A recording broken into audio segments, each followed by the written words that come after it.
You don't even know that? Typical high school dropout. How have you been surviving all this time? Susanna, my sister-in-law, always made fun of my educational background.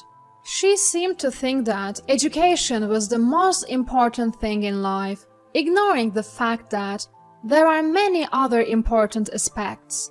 My name is Rosalind, and I'm a 28-year-old CEO of an IT company. I met my husband, Clifton, through work, and we eventually got married. We currently rent a condo and live together. We both have incomes, so whoever can do the housework does it. However, I rarely have days off and usually get home late, so Clifton ends up doing most of the housework. Despite his own busy schedule, he never complains and takes care of everything. He never gets mad at me for focusing on my job and always encourages me, saying, "I'm rooting for you." I felt blessed to be married to someone like Clifton. Life with Clifton was comfortable and peaceful. The only issue was Susanna, my sister-in-law.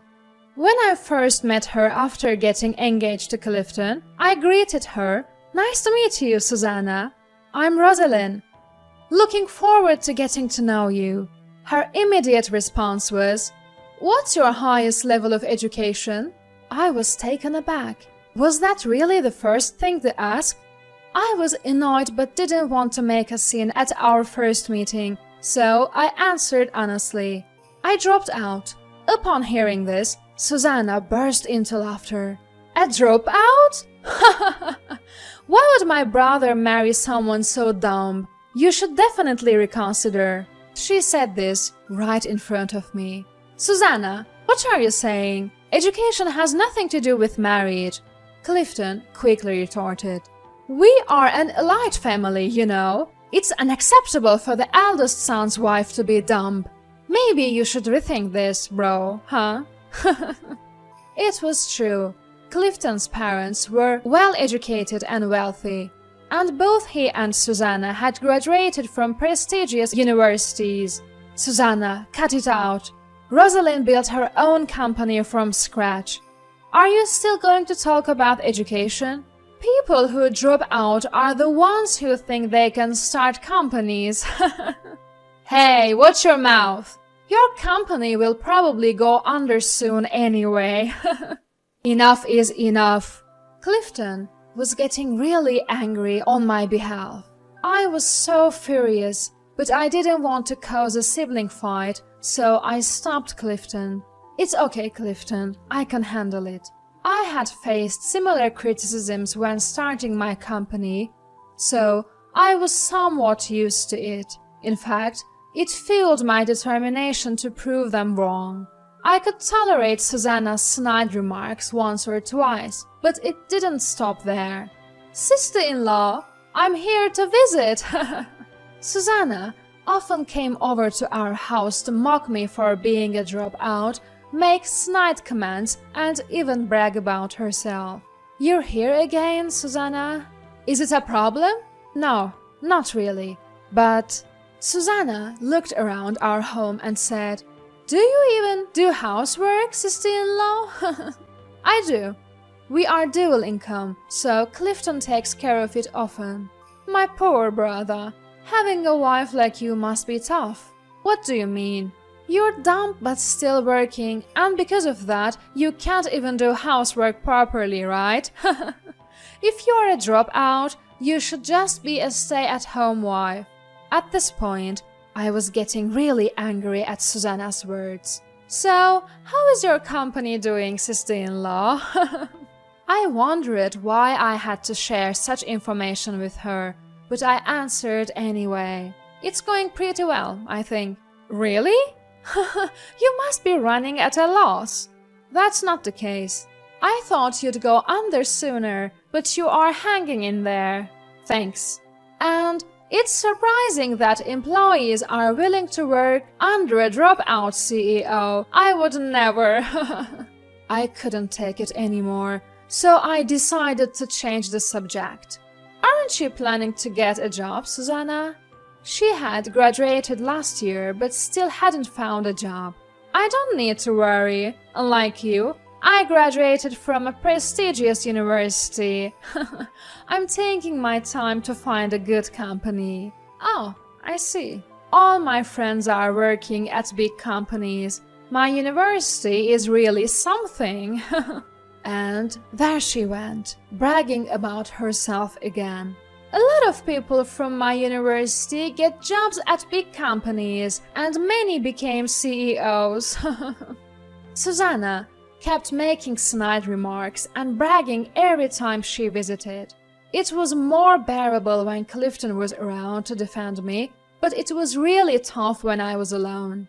I didn't know what she might say to my in-laws, so all I could do was endure it. As much as I could turn frustration into motivation, I was getting tired of Susanna's relentless jabs. Then, one day, she suddenly announced she was getting married. "Oh, you're getting married! Congratulations!" "Thank you. My fiancé is a Harvard graduate and very accomplished." "Oh, I see." I couldn't help but think she chose her partner based solely on education. What does he do for a living? He is in IT, and he works for a pretty good company. I see. It's not a big corporation, but it's a rapidly growing company that's quite famous around here. Ah, okay. And they have a very competent female CEO. Nothing like you, the dropout CEO. None of your business. Do your best to keep your company from going under. She was even more obnoxious than usual, perhaps because she was excited about her upcoming marriage. "Oh, and please don't come to the wedding." "Why not? If his family finds out there's a dropout among us, the engagement might be called off. You wouldn't want that on your conscience, would you?" I was dumbfounded by her ridiculous statement. Why would your engagement be called off just because I'm a dropout? That's absurd. I don't know. I just want to eliminate any risk factors, so please don't come. Fine. On the day of the wedding, I was actually considering not going since Susanna told me not to. But Clifton was angry, saying, "She's family. It would be weird not to go. What is she thinking?" So I decided to attend Susanna's wedding. However, when I arrived at the venue, she rushed over to me, saying, "Why are you here, sister-in-law? You weren't invited. Please leave immediately." Susanna ran up to me and tried to kick me out. "We don't even have a seat for you. It would be inconvenient if you stayed." "Enough, Susanna, stop it!" As Clifton was about to get angry, the groom's parents came from behind and said, "Oh, you're here, CEO." They bowed their heads to me. "We're always grateful for how you take care of our son." Both of them bowed to me. No, the pleasure is mine. Congratulations on this occasion." Susanna looked stunned at the exchange between me and the groom's parents. "Wait, what's going on? Do you know each other?" I had no choice but to explain. "Your husband, Victor, works for me." "What do you mean?" Whether she didn't want to believe it or was just too shocked to understand, Susanna seemed clueless. "So, I'm the CEO of the company where Victor works." "The competent female CEO you were talking about? That's me." "What? No way!" Finally, grasping the situation, Susanna was visibly flustered. "That's a lie! There's no way!" "It's not a lie. Victor told me about the engagement recently. It's a small world." "I don't believe you." Susanna didn't want to accept this fact and stubbornly refused to believe it. Just then, Victor arrived. "What's going on?" He seemed to have rushed over, sensing some sort of commotion. "Nothing, it's fine." I decided to brush it off, not wanting to make a scene. "Anyway, thank you for coming, boss." Victor bowed deeply to me. Of course, I am happy to attend your wedding, Victor. That's it. Hearing Victor call me boss, Susanna finally seemed to believe it.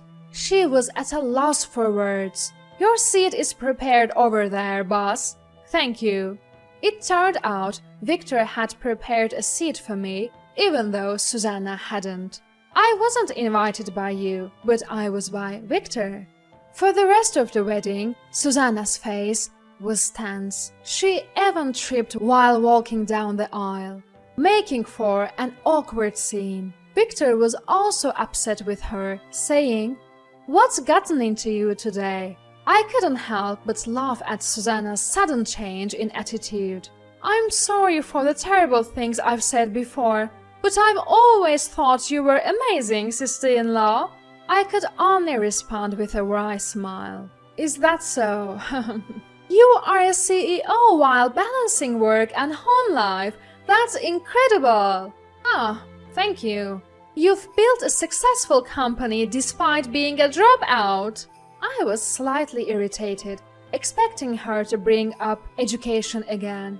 "Being a dropout has nothing to do with it."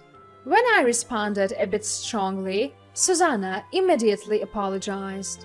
"Oh, sorry, you're right, it doesn't matter."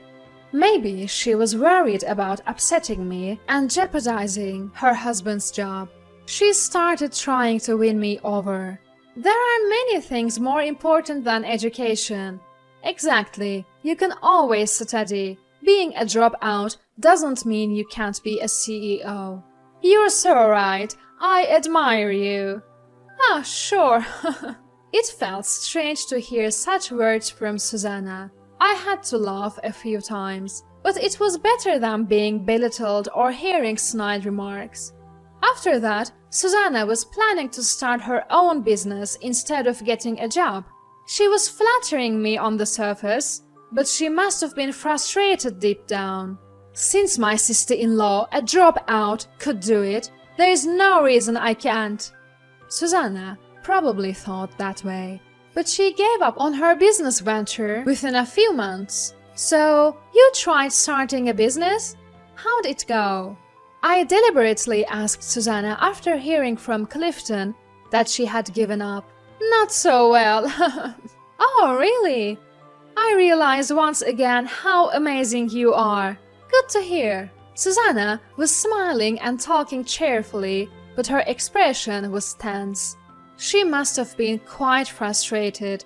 She then tried to find a regular job, but had no luck. Then she said she wanted to join my company. "You want to work at my company?" "Yes, please." She probably thought she'd get hired easily through connections. "I've always wanted to work here." She even told such an obvious lie. "Weren't you the one who said you didn't want to work under a dropout CEO?" When I said that, she tried to dodge. "Did I say that? Must have been my imagination." I wasn't going to forget that. At that point, I didn't want to work with her, but I decided to ask her some more questions. "So, what qualifications do you have, Susanna?" "Qualifications? We are an IT company, so having IT-related qualifications would help, but it's fine if you don't." Not really." "Did you not get any qualifications in college?" "I have some, but..." The qualifications she got in college were trivial and easily obtainable by anyone. "So, what can you contribute to the company?" Nothing, really." I could see why she was having a hard time finding a job despite graduating from a prestigious university. "What did you study in college? Or did you just play around for 4 years?" "I was an excellent student." Being good at school doesn't mean you are good at work. Companies don't need people like that. I was just giving my opinion as a CEO, but Susanna got angry. "Don't belittle me. I have a degree. I have confidence that I'm better than most people." That's called baseless confidence. We hire based on ability, not education. Sorry, you're not a fit. "What? So we can't hire you?" "That's ridiculous. Why wouldn't you hire me?" She was furious, probably because she was rejected by a dropout like me. It's fair. You've been rejected by every company you applied to, right? Well, that's... Victor is doing well, and we are paying him a decent salary. You could live on his income alone. Why not be a housewife? I can't believe this. Just give up on finding a job. After that, Susanna gave up on employment and became a housewife. Just like I suggested, but she couldn't cook or even do laundry. She had always relied on others and never did anything herself.